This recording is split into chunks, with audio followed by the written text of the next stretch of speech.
Dear students, welcome to my YouTube channel. आज हम biology SSC part 2 start करेंगे, जिसका फर्स्ट चैप्टर है respiration, which is more important topic. तो video को आखिर तक ज़रूर देख लें और चैनल को ज़रूर सब्सक्राइब करें। और इस टॉपिक से रिलेटेड जो भी क्वेश्चन हो तो आप कमेंट सेक्शन में ज़रूर पूछ सकते हैं। Let's start. What is respiration?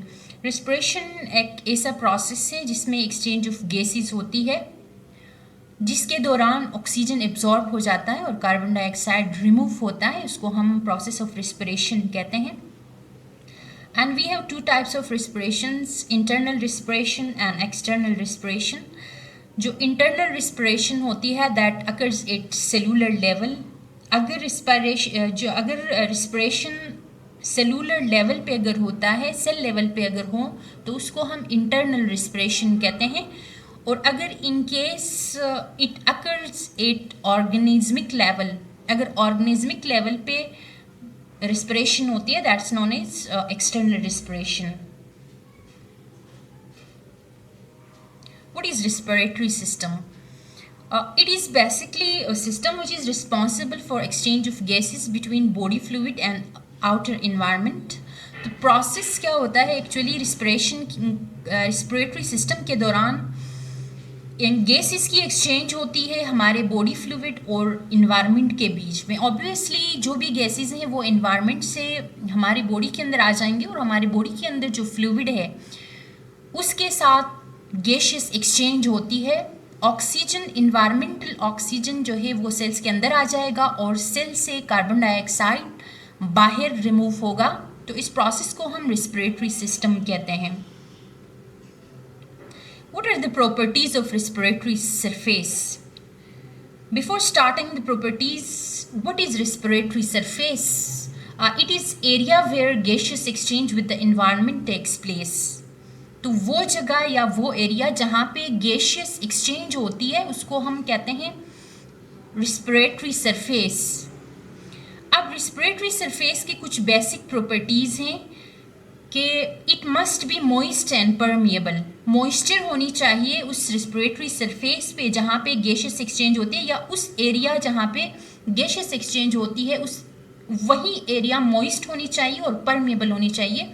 क्योंकि मॉइस्चर जहाँ पे भी होगी तो वो मैक्सिमम गैसेस को वो एब्जॉर्ब कर सकता है। And it should be permeable. Permeable भी होनी चाहिए जहाँ से गैसेस गुजर सके, जहाँ से गैसेस पास हो सके। तो परमिएबिलिटी भी बहुत लाजमी है गैसेस के लिए। वो गैसेस को अलाउ करें कि वो उस सरफेस से पास हो जाएं। And then second properties, it must be thin.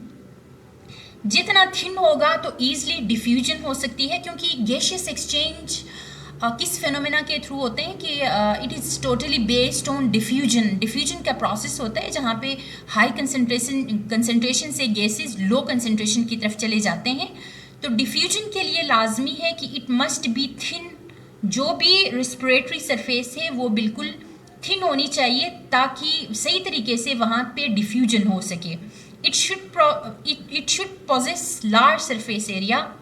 Large surface area यहाँ पे होनी चाहिए। जाहिर सिंपल सी बात है कि जितना सरफेस एरिया ज़्यादा होगा तो उतना ही एक्सचेंज ऑफ गैसेस ज़्यादा होगा, क्योंकि जिस सरफेस में से गैसेस एक्सचेंज होंगे तो एरिया अगर लार्ज होगा तो मैक्सिमम गैसेस की एक्सचेंज हो सकती है। And then it should have good blood supply, क्योंकि एक्सचेंज ऑफ गैसेस जो है वो ब्लड के साथ हो रही होती है। तो जितना ज़्यादा उस सरफेस एरिया में ब्लड वेसल्स जितने ज़्यादा होंगे उतना ही बेहतर तरीके से, उतना ही मैक्सिमम एक्सचेंज ऑफ गैसेस हो सकता है। तो वो जो रिस्पिरेटरी सरफेस है वहाँ पे ब्लड की सप्लाई भी ज़्यादा होनी चाहिए। And last one is there should be good ventilation mechanism to maintain diffusion gradient across respiratory system. Ventilation भी proper होनी चाहिए कि गैशियस एक्सचेंज सही तरीके से वहाँ पे फ्रीली हो सके, कोई बैरियर उनके सामने ना हो, वो ईजिली गैशियस एक्सचेंज कर सकें। तो मैक्सिमम जो है वहाँ पे गैशियस एक्सचेंज हो सकती है रिस्पिरेटरी सरफेस में से। Here you can see in this diagram, देखें, this is nasal cavity यहाँ से आप इनहेलेशन करते हैं ऑब्वियसली, फिर एयर मूव कर जाता है इस तरह से नॉस्ट्रिल्स में से होता हुआ यहाँ पे इस पाथ के थ्रू ये यहाँ पे ट्रेकिया में आ जाता है और ट्रेकिया से फिर ये मूव कर जाता है आपके लंग्स में। तो यहाँ पे जो लंग्स हैं, लंग्स के अंदर हम बात कर रहे हैं कि रिस्पिरेटरी सरफेस के जितने भी प्रॉपर्टीज़ हैं कि ये मॉइस्ट हैं, ऑब्वियसली हमारे लंग्स मॉइस्ट होते हैं और उसके अंदर जो सेल्स हैं दे मस्ट बी थिन और they possess large surface area. जाहिर है लंग्स के अंदर जो स्पंजी नेचर है लंग्स की, उसकी वजह से मैक्सिमम सरफेस एरिया मिल जाती है। ब्लड सप्लाई यहाँ पे लंग्स में बहुत ज़्यादा होती है और फिर गुड वेंटिलेशन भी प्रॉपरली जो है यहाँ पे होता है। जितना सरफेस एरिया ज़्यादा होगा तो मैक्सिमम गैसियस एक्सचेंज यहाँ पे पॉसिबल है। And then we have upper respiratory tract. Upper respiratory tract include nostrils. Nostrils include है इसमें, nasal cavity include है, pharynx include है. What is nose? Nose is basically external जो है organ है, visible part है हमारे face के ऊपर। तो एक्सटर्नल ओपनिंग होगी नोज के साथ जिनको हम नॉस्ट्रिल्स कहते हैं, उन ओपनिंग्स को हम नॉस्ट्रिल्स कहते हैं। यहाँ पे देखें कि दिस इज नोज, जहाँ पे ओपनिंग्स हैं इनको हम नॉस्ट्रिल्स कहेंगे। और नॉस्ट्रिल्स के अंदर जो कैविटी होलो स्पेस मौजूद है, that hollow space is known as nasal cavity. And then interior part of nasal cavity near nasal cavity is known as vestibules. और उसके अंदर का जो हिस्सा है जिसको हम वेस्टिब्यूल्स कहते हैं, यहाँ पे नेटवर्क होती है। कहते हैं कि network of hairs are present here, जिनकी वजह से यहाँ पे म्यूकस भी होता है और फिर हेयर्स की नेटवर्क भी होती है। और इनका क्या फंक्शन है प्रॉपरली कि जो हेयर्स या म्यूकस हैं, यहाँ पे सीलिया भी होती है, हेयर्स भी होते हैं और फिर म्यूकस भी होती है वेस्टिब्यूल के अंदर। Vestibule is actually interior part of nasal cavity. Nasal cavity का जो इंटीरियर पार्ट है, आगे का जो हिस्सा है हमारे नेजल कैविटी का, उस हिस्से को हमने वेस्टिब्यूल का नाम दिया है। And it contains nose hairs and mucus, cilia वगैरह यहाँ पे मौजूद होते हैं। और इनका जो मेजर फंक्शन होता है कि ये डिफेंस मैकेनिज्म के तौर पे ये काम कर रहे हैं कि कोई भी हार्मफुल पैथोजन या कोई सॉलिड पार्टिकल जो है ड्यूरिंग ब्रीथिंग अगर वो इंटर हो जाता है हमारे नोज़ के अंदर, तो ये सारे मिलके क्या करते हैं कि they can filter the air and prevent the entry of any foreign particle into our nose. तो डस्ट पार्टिकल्स भी हो सकते हैं उसमें, माइक्रो ऑर्गेनिजम्स वगैरह भी हो सकते हैं, तो इनको एक्चुअली ये प्रिवेंट कर रहे हैं। And then we have pharynx. Pharynx is cone-shaped passageway. Here you can see that this is pharynx actually. यहाँ से यहाँ तक का जो हिस्सा है it is known as pharynx region. तो pharynx region एक cone-shaped passageway है जो कि कहाँ से स्टार्ट हो जाता है कि ये oral से nasal cavity and then esophagus and then larynx। देखें oral cavity में से भी ये गुजर रहा है and also it passes through larynx में से भी ये पास हो रहा है। तो ये पूरा रीजन जो है that is known as pharynx। and pharynx जो है that is divided into 3 parts। देखें नेजोफेरिंक्स में इसको डिवाइड किया है। जो नेजल हमारा रीजन है, नेजल नोज को कहा जाता है, नेजल जो रीजन है वहाँ पे जो ये फेरिंग्स का हिस्सा मौजूद है इसको हम नेजोफेरिंक्स कहेंगे। और इसके बाद उससे निचला जो पार्ट है ओरोफेरिंक्स, उससे निचला पार्ट और उससे भी जो लास्ट जो रीजन है that is known as hypopharynx. यही 3 पार्ट्स जो हैं फेरिंग्स के, 3 पार्ट्स जो हैं यहाँ पे मौजूद हैं, nasopharynx, oropharynx and laryngopharynx. And then we have lower respiratory tract जहाँ पे लैरिंक्स मौजूद हैं। Larynx is actually enlargement in airway atop of trachea and below pharynx, pharynx से नीचे लैरिंक्स का पार्ट है, this is part of larynx. देखें जहां पे हमने अभी बात की फेरेंक्स का हिस्सा है, वहां से निचला जो पार्ट है दैट इज लैरिंक्स, लैरिंक्स का ये वाला पार्ट है। And it has epiglottis, the structure stands upright and allows air to enter the larynx. Larynx के अंदर एयर इंटर जहाँ पे होता है that part is known as epiglottis. देखें दिस इज एपिग्लोटिस, ये वाला रीजन जहाँ पे लैरिंक्स के अंदर यहाँ से ये इंटर हो जाता है, एयरवे डायरेक्टली आके एपिग्लोटिस के थ्रू लैरिंक्स के अंदर दाखिल हो जाएगा। This part is known as epiglottis and opening, actual जो ओपनिंग है and the opening of this larynx is known as glottis. ये वाला रीजन ग्लोटिस कहलाता है, और जबकि ऊपर का जो रीजन है जहाँ से एयर इंटर हो जाता है that is known as epiglottis.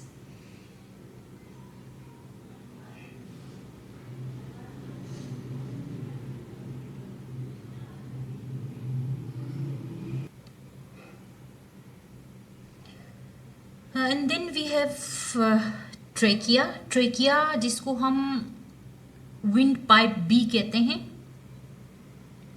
Trachea को हम विंड पाइप बी कहते हैं and it consist of regular tissues जिसमें स्मूथ मसल्स बी होते हैं। It consist of dense regular tissues and smooth muscles, और इसके अंदर 15 to 20 C shape pieces of cartilage यहाँ पे मौजूद है। यहाँ पे इस डायग्राम में देखें, यहाँ से स्टार्ट है ट्रेकिया, ये जो रिंग शेप आपको स्ट्रक्चर नज़र आ रही है दिस इज एक्चुअली ट्रेकिया। यहाँ पे 15 to 20 C shape pieces of trachea यहाँ पे मौजूद होते हैं। And then we have finally bronchi and bronchioles. Trachea divide होगा into two small tubes which are known as primary bronchi।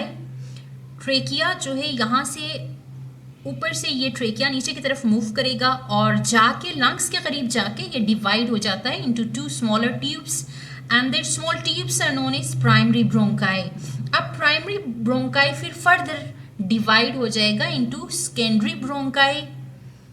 Secondary bronchi के अंदर फिर वो डिवाइड हो जाएगा, सेकेंडरी ब्रोंकाई बनेंगे, और ये सेकेंडरी ब्रोंकाई जो है एक हर लंग्स में एक सेकेंडरी ब्रोंकाई जाता है। सेकेंडरी ब्रोंकाई के अंदर जो दो लंग्स हैं उनके अंदर सेकेंडरी ब्रोंकाई जाएंगे। लेफ्ट लंग्स में कहते हैं कि 2 सेकेंडरी ब्रोंकाई लेफ्ट लंग्स में होते हैं और फिर 3 secondary bronchi they are present in right lungs. अब लंग्स के अंदर जाके ये सेकेंडरी ब्रोंकाई फर्दर डिवाइड हो जाते हैं इनटू टर्शरी ब्रोंकाई, और टर्शरी ब्रोंकाई का जो डायमीटर होता है वो बहुत ज़्यादा कम होता जाता है, क्योंकि एक ट्यूब से दूसरा बनता है, दूसरे से तीसरा बनता है और फिर तीसरे से इस तरह से आगे बनते जाते हैं, तो आगे उनका डायमीटर जो है वो डिक्रीज होता जाता है। And then tertiary bronchi will again divide into terminal bronchioles. ये टर्मिनल ब्रोंक्यूल्स बनाएगा आगे, these are the terminal bronchioles. यहाँ पे देखें कि ये सिंपल यहाँ पे टर्मिनल ब्रोंक्यूल इन्होंने फोकस किया है। This is branch of pulmonary artery, obviously artery यहाँ से गुजरेगी, branch of pulmonary vein, these are bronchioles. अब ये जो ब्रोंक्यूल्स हैं ये प्राइमरी ब्रोंक्यूल्स आ जाएंगे एक लंग्स में, फिर डिवाइड होके फिर सेकेंडरी ब्रोंक्यूल्स में कन्वर्ट हो जाएंगे। कि हमने बात की कि लेफ्ट लंग्स में जो है वो 2 सेकेंडरी ब्रोंक्यूल्स होते हैं और जबकि राइट लंग्स में 3 सेकेंडरी ब्रोंक्यूल्स होंगे। सेकेंडरी ब्रोंक्यूल्स लंग्स के अंदर जाके फर्दर डिवाइड हो जाते हैं, डिवाइड होके ये फिर टर्मिनल ब्रोंक्यूल्स बनाते हैं, दीज आर टर्मिनल ब्रोंक्यूल्स। अब ये टर्मिनल ब्रोंक्यूल्स फर्दर डिवाइड हो जाएंगे and terminal bronchioles will divide to form respiratory bronchioles, जिनको हम रिस्पिरेटरी ब्रोंक्यूल्स कहते हैं, these are respiratory bronchioles. Terminal bronchioles will divide to form respiratory bronchioles. अब ये जो रिस्पिरेटरी ब्रोंक्यूल्स हैं they will give rise to alveolar duct. यहाँ पे देखें एक लंबा सा डक्ट ये बनाते हैं आगे, और ये जो डक्ट हैं टर्मिनल डक्ट टर्मिनल डक्ट से फिर एल्विलाई बन जाते हैं। टर्मिनल डक्ट में tiny air spaces, these are the tiny air spaces, ये जो आपको डार्क नजर आ रहे हैं these are the tiny air spaces जो कि एल्वुलर डक्ट ने बनाया है। हर एल्वुलर डक्ट के एंड पे ये टाइनी स्ट्रक्चर्स होते हैं, these structures are known as alveoli. अब जो एल्वुलाई है, these alveoli, there are 700 million alveoli present in lungs. Human lungs में कहते हैं कि 700 million जो है वो alveoli मौजूद है। इससे आप अंदाज़ा लगाएं कि यही alveoli का जो एरिया है, this is responsible for exchange of gases in lungs. आपके लंग्स के अंदर exchange of gases in alveoli में होती है, जहाँ पे जितनी ज़्यादा जो है ये एल्विलाई होंगे, एयर जो एल्विलाई जो air sex, tiny air sacs को हम एल्विलाई कहते हैं। एयर फील्ड चैम्बर्स भी आप कह सकते हैं इनको, air filled chambers, these alveoli are actually air filled chambers. तो जितने ज़्यादा एयर फील्ड चैम्बर्स होंगे उतना ही मैक्सिमम ऑक्सीजन और कार्बन डाइऑक्साइड की एक्सचेंज होगी। जो भी एयर होगा उसके अंदर ऑब्वियसली ऑक्सीजन होगा, ऑक्सीजन वहाँ से एयर से निकल के इन एल्विलाई के अंदर जो ब्लड कैपिलरीज हैं उनमें चला जाएगा, और इन ब्लड कैपिलरीज के अंदर जो भी कार्बन डाइऑक्साइड मौजूद है वो कार्बन डाइऑक्साइड फिर एयर के थ्रू जो है वो आप एक्सहेल करेंगे। तो वही एयर जिसके अंदर ऑक्सीजन ने मूव किया था लंग्स के अंदर, तो उसी के अंदर अब कार्बन डाइऑक्साइड मिक्स हो जाएगा और वो कार्बन डाइऑक्साइड कंटेनिंग एयर आपके लंग्स से बाहर आ जाएगा। And one more important thing is collagen and elastin proteins are present in walls of these alveoli, which are responsible to expand and recoil easily during breathing. Breathing के दौरान expand होना और फिर contract होने का जो प्रोसेस है, that is due to presence of collagen and elastin. These are specific type of proteins which are present in walls of alveoli. Alveoli के वॉल्स में ये बहुत इंपॉर्टेंट प्रोटीन्स मौजूद हैं जिनकी वजह से ये एल्वेलाई ईजिली एक्सपेंड होता है ड्यूरिंग इनहेलेशन, और फिर जो है ये रिलैक्स हो जाता है, एक्सपेंड हो जाता है, रिलैक्स हो जाता है। तो ड्यूरिंग रिस्पिरेशन ये इसका रिलैक्स होना और एक्सपेंड होना, that is because of presence of elastin and collagen proteins. And finally we have external structure of lungs. Here you can see that these are pair of lungs present in your body, और इनकी location कहाँ पे होती है? This is actually principal organ of respiration. Lungs को हम principal organ of respiration भी कहते हैं। कॉनिकल इनकी शेप होती है and it is present in diaphragm. हमारे जो चेस्ट रीजन है वहाँ पे जो डायफ्राम है वहाँ पे ये मौजूद होते हैं दो। And the area between lungs is known as mediastinum, जो है दैट इज स्पेस। इस स्पेस को मेडिस्टेनियम कहा जाता है। This is actually space present between these two lungs. And left lung has two lobes जिनको हम superior lobe and inferior lobe कहते हैं।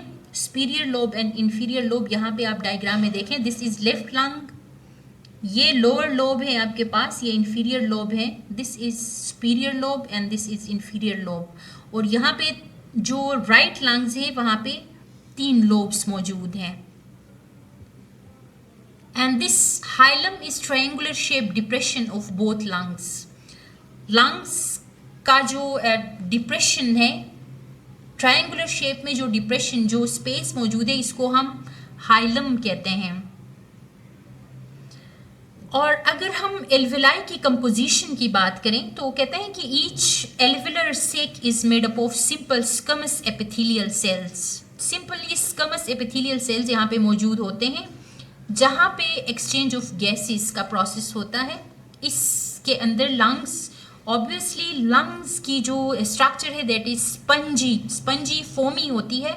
स्पंजी और फोमी क्यों होती है? It is due to presence of alveoli. जो एयर सेक्स, छोटे छोटे हमने एल्वेलर सेक्स जिनको हम कहते हैं, इनकी प्रेजेंस की वजह से जो है लंग्स की स्ट्रक्चर फोमी टाइप होती है। ये फोमी टाइप स्ट्रक्चर के अंदर जो है that are composed of simply squamous epithelium. वहाँ पे सिंपल स्क्वमस एपिथेलियल सेल्स होते हैं जहाँ पे एक्सचेंज ऑफ गैसेस होती है जहाँ पे कार्बन डाइऑक्साइड और ऑक्सीजन की एक्सचेंज होती है। ऑक्सीजन जो है वो लंग्स के अंदर चला जाता है, वहाँ पे जो ब्लड है उसके अंदर डिजोल्व होके चला जाता है, और वहाँ ब्लड से जो हमारे ब्लड के अंदर is waste substance carbon dioxide मौजूद है वो मूव कर जाएगा एक्सहेलेशन के दौरान आपकी बॉडी से बाहर। Thank you so much for watching my video.